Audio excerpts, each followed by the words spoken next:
The night of the 22nd and 23rd of July, 1944. Soldiers of the Red Army come upon Majdanek, the first major Nazi camp to be liberated, located in German-occupied Poland. This event becomes one of the most significant moments in the history of World War II and the Holocaust, as only after the liberation of the concentration camps, the full extent of Nazi crimes is finally exposed to the world. Soviet officials invite journalists to inspect the camp and to see for themselves the evidence of the horrors that had occurred there. As Allied troops move across Europe against Nazi Germany in 1944 and 1945, they encounter concentration camps, mass graves, and other sites of Nazi crimes. Among them is Auschwitz, the largest of the extermination centers, located in German-occupied Poland, which the Soviet forces liberate on the 27th of January, 1945. It is estimated that a minimum of 1.3 million people were deported to this camp between 1940 and 1945, and of these, at least 1.1 million were murdered. One of the perpetrators responsible for these atrocities is Erich Muhsfeldt. Erich Muhsfeldt was born on the 18th of February 1913 in Neubrück, then part of the German Empire. In 1927, he completed 8 classes of elementary school, and 3 years later he gained the profession of a baker. Muhsfeldt was married and had 1 son. On the 30th of January 1933, Adolf Hitler was appointed Chancellor of Germany by President Paul von Hindenburg, and the same year Muhsfeldt joined the SA. In 1937, he switched to the SS, and in 1939 he became a member of the Nazi Party. The Second World War began on the 1st of September 1939 when Nazi Germany invaded Poland. In January 1940, Muhsfeldt became a member of the SS division Totenkopf, or Death's Head Units, which was an elite division of the Waffen-SS. Waffen-SS was the military branch of the SS.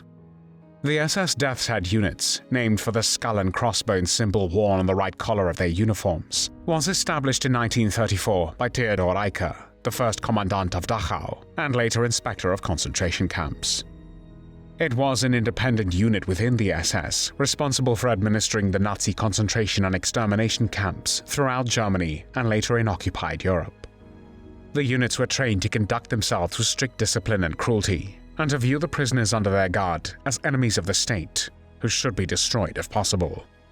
They were responsible for facilitating what the Nazis called the final solution, known since the war as the Holocaust, which was the genocide of Jews in Europe. In August 1940, Muhsfeldt arrived at the Auschwitz concentration camp, where he worked as the head of the prisoner commandos and block leader. In November 1941, he was transferred to Majdanek concentration camp, where he served as the head of the crematorium and a commando unit that burned the bodies of murdered prisoners. It was in the winter of 1941 to 1942 when camp authorities began to use Zyklon B gas to murder prisoners too weak to work in a makeshift gas chamber. Mass murder operations using poison gas began at Majdanek in October 1942 and continued until the end of 1943. There appear to have been 3 gas chambers at Majdanek. At least 2 were shower rooms reconfigured for the use of Zyklon B gas. At least one of these was used to kill human beings. The SS killed tens of thousands of Jews at Majdanek. Most of them arrived at the camp as forced laborers, and either died because of the brutally inhumane living conditions, or were killed in the gas chambers after the Germans determined that they could no longer work. Majdanek's gas chambers were also used to kill prisoners from the other camps in Lublin, who were no longer able to work. Some Jewish victims were killed in the gas chambers upon arrival. Many, however, were killed in shooting operations, and many others died of disease, starvation, exposure, and overwork. Majdanek also contained storage facilities for clothing and personal items stolen from the Jews before their deaths in Belzec, Sobibor, and Treblinka II killing centers. Muhsfeldt was one of those responsible for carrying out an action code named Operation Harvest Festival. In late October 1943, Jewish laborers were asked to dig trenches, allegedly for air defense. However, the inmates guessed their true purpose. Approximately 43,000 Jews were murdered at the Majdanek, Poniatowa, and Trawniki concentration camps between the 3rd and 4th of November 1943. The Jewish prisoners were ordered to strip naked and walk into the previously dug trenches and once there, they were subsequently shot. Loud music was played to cover the sound of gunfire. Operation Harvest Festival was carried out after several uprisings by Jewish prisoners under the direct orders of Heinrich Himmler, the head of the SS. It became the largest single massacre of Jews carried out by German forces during the Holocaust. Erich Muhsfeldt was a twisted sadist who enjoyed mistreating the prisoners and would celebrate if he managed to murder a significant number of people on a given day. He was constantly drunk and would carry a thick truncheon, which he used to smash inmates unconscious for no reason. Once he noticed that a prisoner had smiled at a wagoner, he immediately walked up to him, hit him on the jaw, causing him to fall. Then he started kicking him all over his body, knocking out 3 of his teeth in the process. On a different occasion, Muhsfeldt was beating some prisoner with his hands. When this prisoner fell to the ground as a result of the blows received, he took a shovel handle and stuck it in the prisoner's throat, and then left him lying with a handle in his throat until the prisoner died in great torment. As the head of the crematorium, Muhsfeldt would go around the camp and say to random prisoners, "I am going to get you soon, and I'm warning you, I'm going to burn you alive." Once, a young Polish woman in her late 20s learned that she was to be gassed. Upon learning she would be killed, she fought for her life and scratched Muhsfeldt. She screamed at him, "Why am I to die?" He yelled back, "You will be burnt alive." Muhsfeldt then had her hands and feet bound, and she was tied to a trolley that loaded corpses into the crematorium. The young woman was then pushed into the flames of the crematoria, alive. There was often a long queue of inmates in front of the crematorium, waiting to be hanged by Muhsfeldt's people on the hooks of the crematorium wall, and the corpses were then burned. The prisoners to be hanged on the hooks were selected from among the weaker ones on days when few prisoners had died in the camp, so that the mortality rate would be kept at a fixed level. According to some witnesses, Muhsfeldt also enjoyed himself by throwing small, mostly Jewish children into the gas chamber. Jerzy Lang, a Holocaust survivor, testified after the war how Muhsfeldt was heading for the crematorium with 2 Jewish children in each hand. He would then enter the crematorium, and Jerzy would hear revolver shots. In order to drown out the cries during such executions, the engine of the truck was started, which was parked next to the crematorium and normally used for taking out the corpses. At that time, corpses were transported by car to the forest, where they were burned, as the old crematorium could not keep up. When the Red Army liberated the camp on the 24th of July, 1944, it was virtually intact, and less than 500 Jewish prisoners remained alive.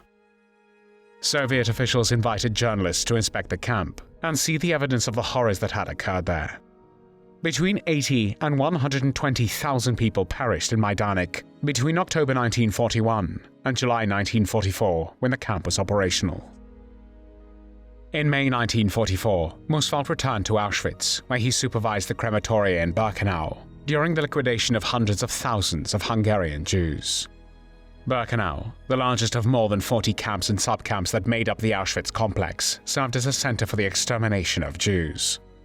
In the crematorium, his commandos were seen beating some women to death with rods. One of his specialties was hitting the back of prisoners with his whip. Muhsfeldt was reported to have a smile on his face when those who did not obey his orders were pushed, sometimes alive, into the fiery furnace.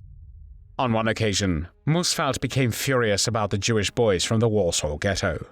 After they were separated from their parents, the poor children were summoned for a roll call, but a commotion broke out among them, and the children dispersed. After they were found, these boys were sent to the gas chambers, where they were killed.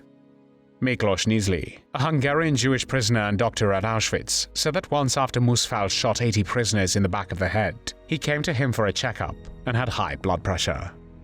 When Nizli asked him if it was because he had shot 80 prisoners, Muhsfeldt angrily replied that it made no difference to him if he killed 1 or 80 inmates, and added that if his blood pressure was high, it was because he drank too much.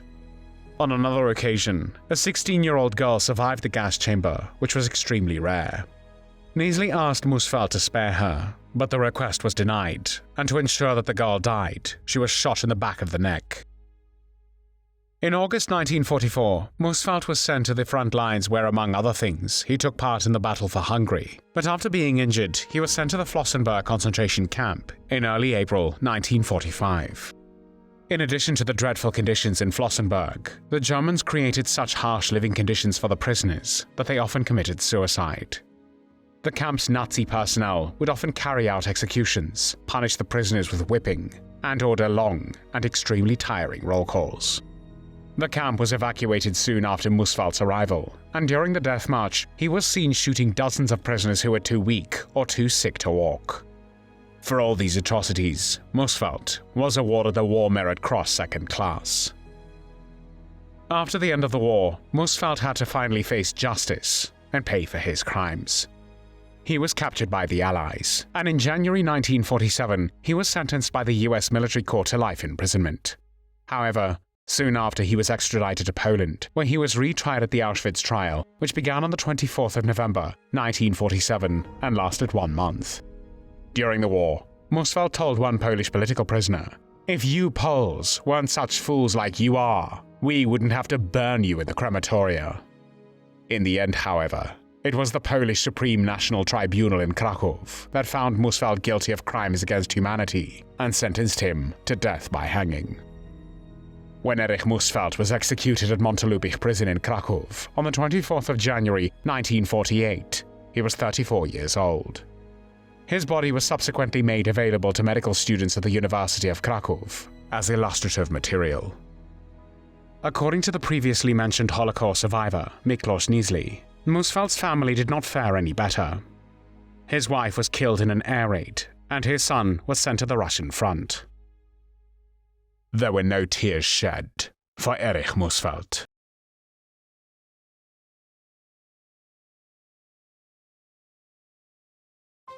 Thanks for watching the World History Channel. Be sure to like and subscribe, and click the bell notification icon so you don't miss our next episodes. We thank you, and we'll see you next time on the channel.